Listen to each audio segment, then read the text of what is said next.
آپ دیکھ رہے ہیں سب کا پاکستان نیوز HD اور میں ہوں منیر پیرزادہ۔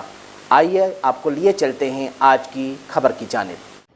ٹنڈولہر میں شہری اتحاد کی جانب سے بنیادی مسائل کے حل کے لیے بھوک ہڑتالی کیمپ قائم کی گئی۔ بھوک ہڑتالی لیاقت گیٹ کے سامنے قائم کر کے بیٹھ گئے۔ ٹنڈولہر میں روڈ راستے کی سہولت نہ ہونے، ڈرینیج سسٹم ناکارہ ہونے، میرڈ نہ ہونے، صفائی کا نظام خراب ہونے، پینے کے پانی کی سہولیات نہ ہونے، کرپشن، سماجی برائیوں سمیت متعدد بنیادی مسئلوں کے حل کے لیے بھوک ہڑتالی کیمپ قائم کیا گیا۔ بھوک ہڑتالی کیمپ پر مختلف سیاسی سماجی افراد کے آمد کا سلسلہ بھی جاری رہا۔ اس موقع پر شہری اتحاد کے نوجوان عمران خاسکیلی، علی حسن تورانی، حیدر شیخ و دیگر نے صحافیوں کو بتایا کہ ٹنڈولہر ضلع میں PP کا قلعہ ہے لیکن یہاں بنیادی سہولتوں کا فقدان ہے۔